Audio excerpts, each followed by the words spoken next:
Hello and welcome to The Rest is Politics US. I'm Katty Kay.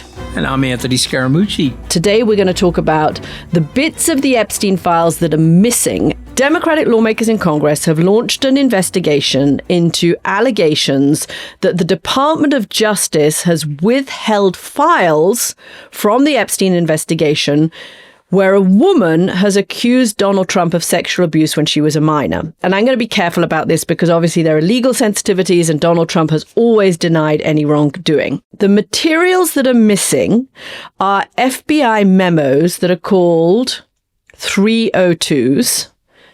And these are basically précis of interviews that the FBI has done with this individual. So apparently, the claim was made in 2019 by a woman who came forward after Epstein had been arrested. And she said to the FBI, I was abused multiple times by Jeffrey Epstein, and I was also abused by Donald Trump. We don't know a lot about where the allegations first surfaced, but we know that she was interviewed 4 times. So there will be 4 handwritten notes, is my understanding, from those interviews and had written summaries of each one. But only one of the 4 summaries was released, the one from July of 2019, which means, Anthony, that there are 3 sets missing, which is, we think, about 7 pages of FBI notes, which are basically the narrative that the FBI then writes after the interview. How credible is she? How plausible is it? Does this have holes in it? What did we think as FBI investigators? What did we think of this interview? Is that the kind of missing cache around this case? Yeah, and so let's go to the left and let's go to the right. So the left is saying cover up, worse than Watergate, smoking guns are in the files, being heavily redacted, swept under the rug. The right is saying this is legitimate privileged information, Katty. So let me explain what that means. If I go to the prosecutors and I negotiate a deal with them and I say, you give me immunity, I'm going to tell you exactly what happened. They often do that because they're hunting the big fish, Katty, or they're hunting the big game. And so they will actually give immunity to people that are providing evidence for the big perpetrator. And that's privileged. And as a result of which, once that happens, it could be 10, 12, 15 years later, you can't prosecute the person. And by the way, I'll just give you a vivid example. Bill Cosby got released from jail, not because of what he did, but because he signed one of those non-prosecution agreements with a prior district attorney.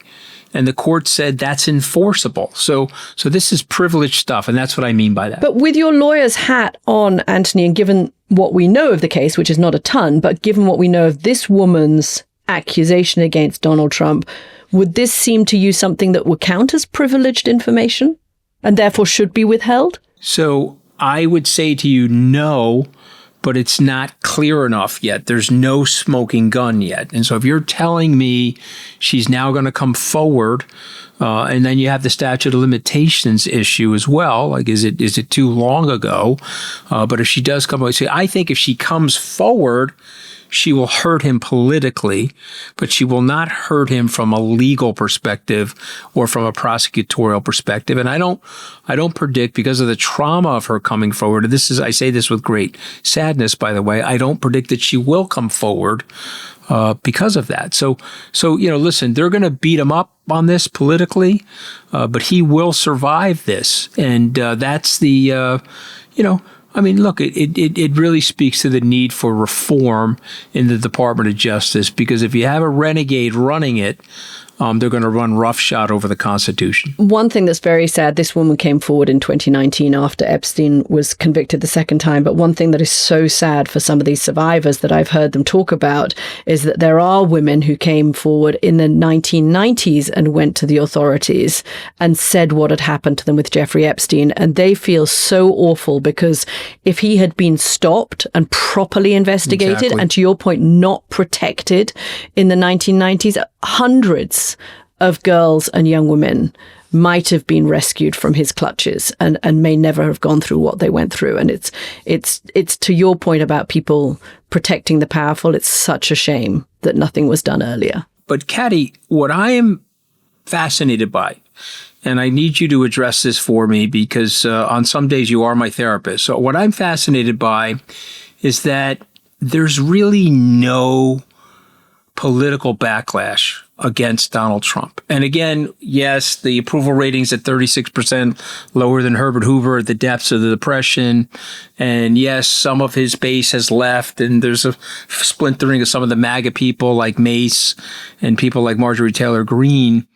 But I don't see any serious damage being inflicted upon Donald Trump. And so, am I right about that? Is that damage coming?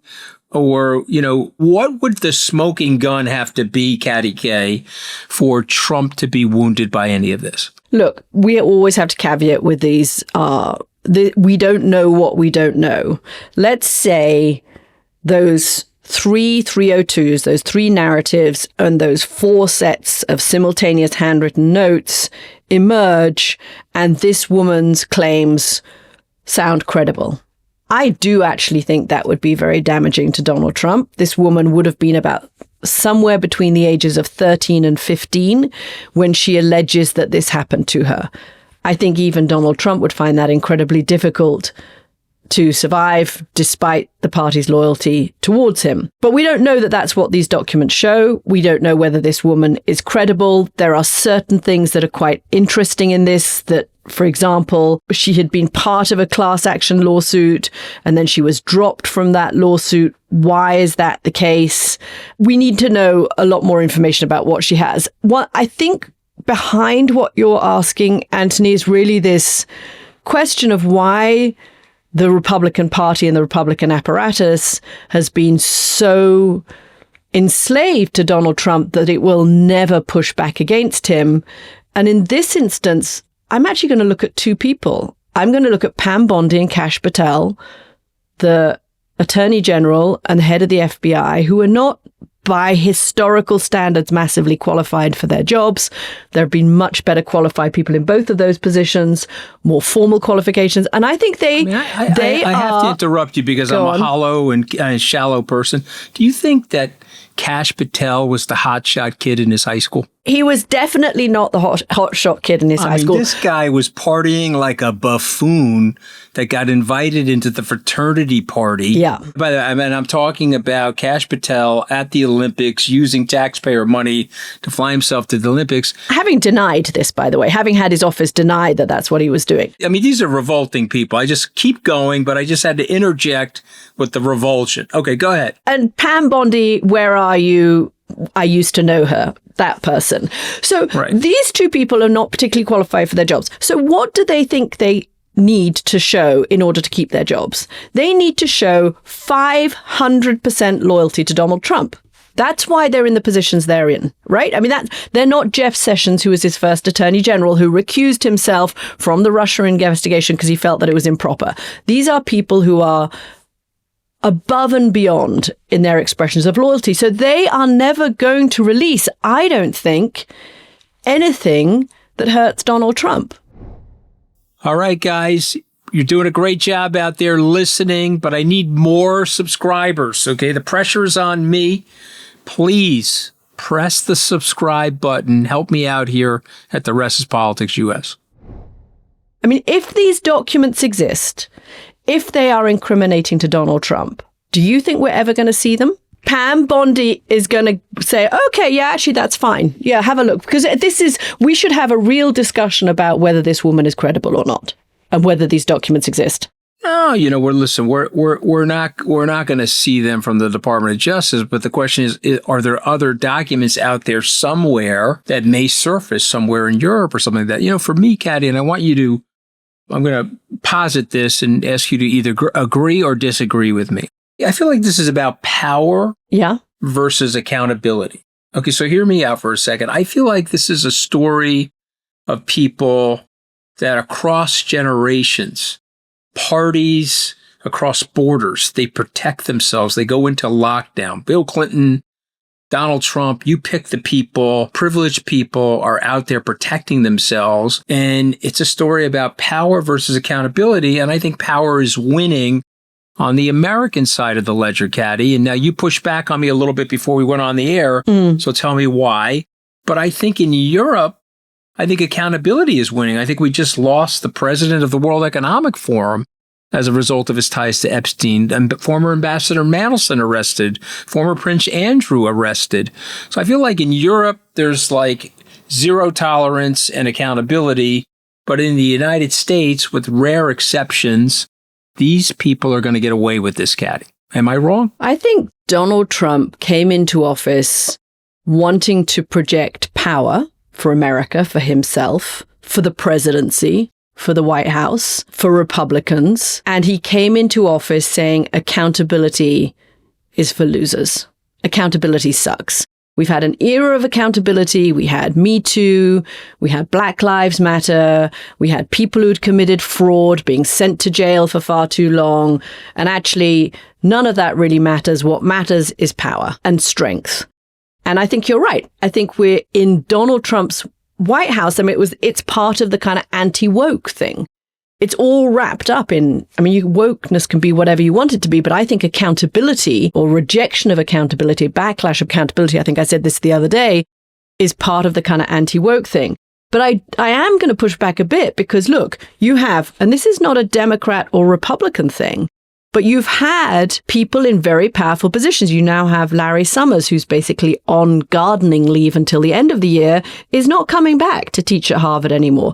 One of the most powerful economists in the United States of our generation. You have Bill Gates having to give an embarrassing apology that was videoed to his staff. You have the heads of law firms. You have the Clintons being deposed. As we speak this week, they're going to be deposed. So I think you do have some people being pushed out of high positions. I mean, I think shamefulness still exists in some places in the United States. It is still possible for shame to dictate the way that people's careers develop, especially around this Epstein issue. The trouble with that, as we've said, is that once people go, yeah, they step down. It sucks for them, maybe. And I don't really care. They should have everything that comes to them. But if they're liable in any way, but they're not investigated. They don't have to be deposed in court. We don't hear who else they knew about. I mean, the lawyers for the Epstein victims have always said that other people should be prosecuted, not just people who facilitated Jeffrey Epstein, but other men who participated in the abuse as well. So that's the lawyer's story. 3 or 4 of the top lawyers defending this have been absolutely consistent on this, that other people were involved. And I guess are you saying that if we don't have trials, if we don't have prosecutions, then that means that people aren't being held accountable? That it has to be through the legal system? I sort of feel like the accountability is only really happening in countries where Epstein's connections don't include the people that are actually controlling the investigation. So Trump's in there. And, And Pam Bondi is going to go to the wall to defend Donald Trump. Yeah. And the Democrats are saying he's in there 1 million times. They showed him 38,000 times. So they redacted 96% of his nonsense. But there's something else going on, Katty, that I think is very important for people to understand. And this goes way back to 2007. So the FBI opened this investigation on Epstein in July of 2006. But in May of 2007, the agents were expecting an indictment. And the prosecutors down in Florida drafted one, and multiple underage girls went to the FBI and told them what was going on with Jeff Epstein. But Alex Acosta made a decision, and again, when he was talking openly about it, he's now denying it. He made a decision to sign a non-prosecution agreement for a group of people that came in to talk about this, and then he lightly tapped Jeff Epstein. He gave him 18 months. Most of it was on work release, Katty. Okay. And he was in a private wing of the jail. So treated him. He only had to spend the nights in the jail. In the daytime, he could be out. Exactly. That's work release. And he was in a private part of the jail. And so when this guy came back to New York, he was telling people he got lightly tapped on the wrist. And Alan Dershowitz was saying, it was one underage prostitute that was only 2 months younger than the age of 18, and all this silly nonsense. And I'm saying that's 15 or so years ago, and it's coming back to haunt us. It's a little more than that, 17, 18 years ago, but you get my point. So you have a couple of things going on at the same time. The thing is exploding now. But these non-prosecutorial agreements that were signed 15 years ago have prevented a lot of prosecutions and have prevented, frankly, a lot of indictments. And so there's a frustrating aspect of this. But I want to ask you this question about the 302s, because people in Congress, Massey and Khanna, we saw them together at the State of the Union, and they're openly committed to outing the men that trafficked these young girls, this horrifying situation. But they want these 302s completely out there. Do you think that that's something that could happen? Or do you think the Republicans like Johnson and the Republicans like Thune will block that from happening? Well, I mean, I think it's going to be interesting to see how much more pressure grows from inside the party. I mean, you've got Marjorie Taylor Greene, you've got the Nancy Maces, you've got the Thomas Masseys, and there are clearly senators. I know of senators who are uncomfortable with this situation and would like to have more information out there. You've got the Deputy Attorney General, Todd Blanche, who has acknowledged that there were more than 1,000 victims, and that this was basically the biggest sex trafficking ring in American history. So how much longer, if this story of these missing 302s and this woman who not that long ago came forward and said that Donald Trump abused her after 2019 and is still around, if her story carries on and we get more and more credible news stories now investigating it, because every journalist who's on the Epstein files is going to want to try and investigate this story, how much longer can Republicans like John Cornyn or John Thune? There are a bunch of centrist senators who are looking at Donald Trump's poll numbers and looking at the fact that the Senate is closer in the midterms than it should be, and who may be thinking to themselves, actually, I don't need to stick with this guy as kind of lockstep as I have been doing. Or do you think that's naive? Do you think it's possible that there could now be pressure for the release? I think it depends partly what these documents show, because I really don't see Pam Bondi wanting to release anything that is detrimental to Donald Trump. That's the problem. Oh, listen, we're going to go to the State of the Union in a second, but one of the most vivid images for me of the State of the Union was Thune, Emmer, and Johnson walking hand in hand, literally arm in arm with Donald Trump as he was announced into the chamber. And I don't think these guys are breaking. I think these guys have made a decision that he's a decaying political asset. In a few years, he'll be gone, and they'll pick up, wherever the fire has left them. They'll try to rebuild the party or whatever elements of it. So even if this blows up, and good investigative reporters really dig into this story, like Julie Brown down in the Miami Herald did initially and broke the story. You think this doesn't go anywhere? You think there's no way we get to see these missing précis of these FBI interviews from this woman? Okay, so there's two things I want to say. What I want to have happen and what I think is going to happen. So I just want to make it clear to everybody what I would like to have happen is that smoking guns are found and these people are taken to justice. That's what I would like to have happen. Whoever's culpable. Whoever is culpable, a bipartisan, the whole thing. And we don't know who that is yet. And we don't know who that is. But what I think is going to happen is Donald Trump is going to survive this. And I think he's already survived E. Jean Carroll, who he's lost a rape case against her, a civil rape case. I'll point out it wasn't a criminal rape case, but he lost that case, owes her money.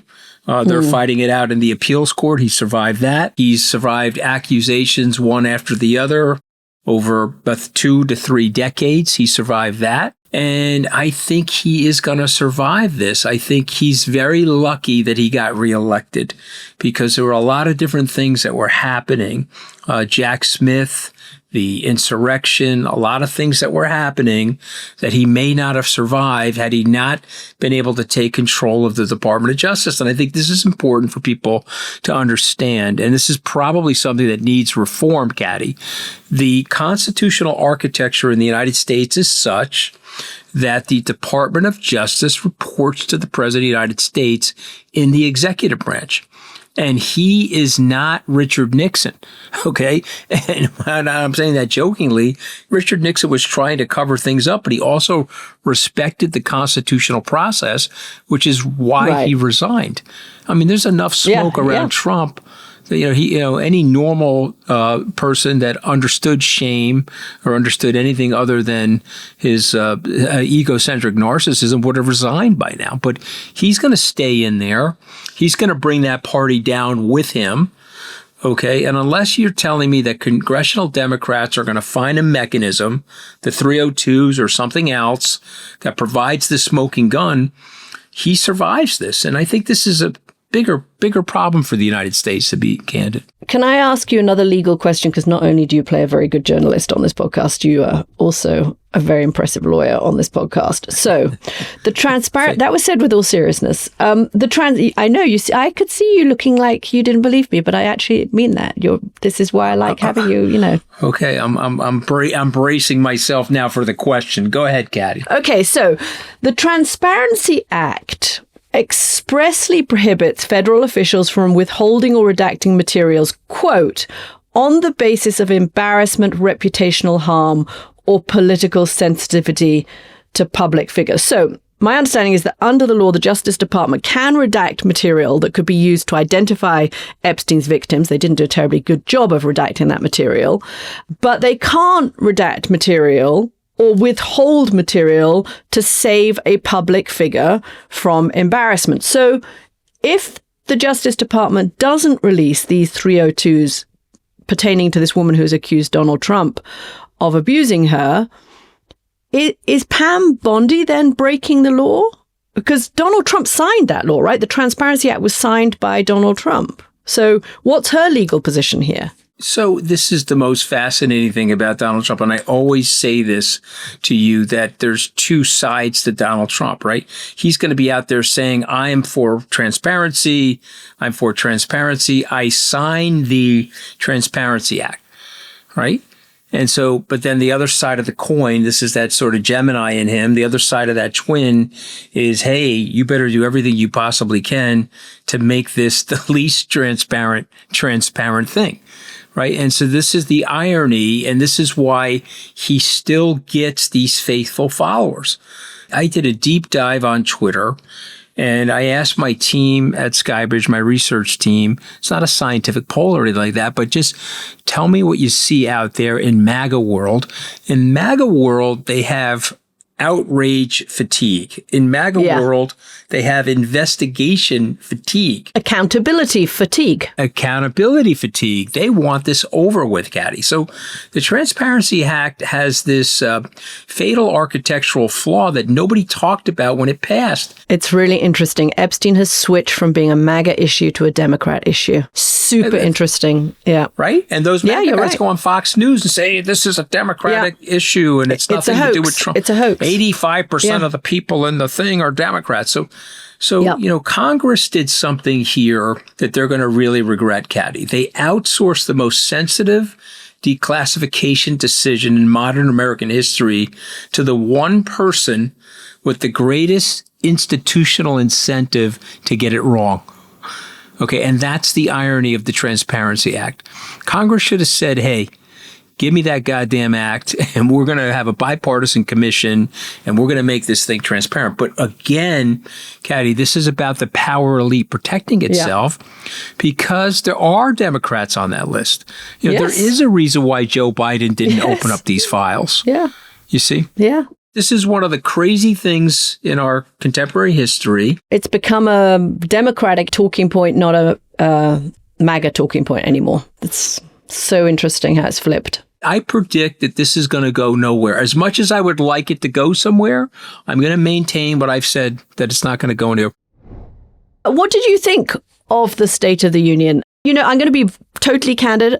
I hate States of the Unions. For years and years and years as a BBC anchor, I was having to stay up and do the special coverage. I hated that night. It ran way too late. I have rarely seen a State of the Union, apart from the one with Joe Biden in 2024, that actually moved the needle on a presidential or a midterm election. And I don't think this one did either.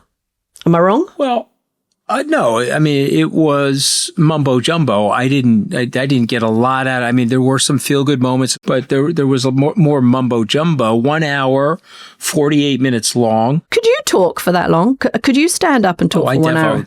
Katty, I mean, come on. I'm Italian American. I mean, come on. You knew the answer to that question before you asked it. I mean, why are you laughing? I was wondering if even Anthony Scaramucci could talk for 1 hour and 48 minutes. I'm Fidel Castro. Give me the microphone. I'd be sitting there thinking, oh my God, these poor people, they need to go to bed. They've got to get up early. I shouldn't go on too long. I should let them go at 1 hour. Katty, you know the most dangerous place in the world. You know this after working with me. It's between me and a camera and a microphone. Get out of the way. Okay, no, of course I could talk for 6 hours like Fidel Castro. But in all seriousness, one of the best lines from a president, and I always say this to younger people about public speaking, is from Franklin Roosevelt. When he was asked, "You're a great public orator, sir. What is your best advice?" He said, "You know what my advice is? Stand up, speak briefly, sit down." Love that.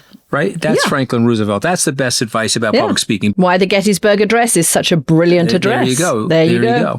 If you can't say it in 2 or 3 minutes, don't say it. Yep. And Everett was scheduled to speak for 2.5 hours. He was getting his speech ready. He expected Lincoln to speak for at least 1 hour. 3 minutes and 10 seconds later, Lincoln is off the podium, and Everett is flummoxed up there trying to get his speech together. And then he goes on for 2 hours or whatever the hell it was. And he told the press, I had to shorten the speech. After the president, I was scheduled to speak for 3 hours. Yeah. Anyway, the Supreme Court, to me, there's a couple things that went on that I want you to address. Number one, we have a partial government shutdown going on, never gets addressed. Number two, only 4 of the Supreme Court justices, there are 9 of them, actually show up at the speech. Some of them voted against Trump and some of them voted with Trump. But I want you to address that. And then the third thing is that Donald Trump actually is going to defy this Supreme Court decision. And do you think he's going to get away with that? So number one, what happened to those other 5 justices, Katty? It's not totally unusual. Sometimes they haven't all turned up. But I think it was good that the president shook their hands. I think it was good that the president didn't stand there and berate them and say that they were an embarrassment and they're an embarrassment to their families. So on that side, I think it was better than it could have been. I imagine that Susie Wiles was sort of, heaving a little bit of a sigh of relief that Donald Trump didn't go off piece there and start laying into them. I don't think he's going to defy them by invoking IEPA, though, and saying, I'm imposing these tariffs under the national security rulings. He's going to find other ways to impose the tariffs. Oh, which are illegal. He's going to find other illegal ways that are going to get stopped in the courts. And that will get stopped in the courts, yeah. I don't think that is quite a defiance of that. That's why I said initially when this ruling came down that actually it was, my understanding was that ruling pertained to that particular issue of whether he could impose tariffs under the basis of national security or under an emergency provision. So if he finds other ways and they get blocked in the courts, they'll get blocked in the courts. But if he were to actually defy that particular Supreme Court ruling from last week, then yeah, that would be a huge deal. But I actually don't think he's going to do it that way. Yeah, and I agree. He'll find another way that'll get challenged in the courts and struck down. But I want to go to the $18 trillion investment pledge. He said that in 12 months he secured $18 trillion pouring in from all over the globe.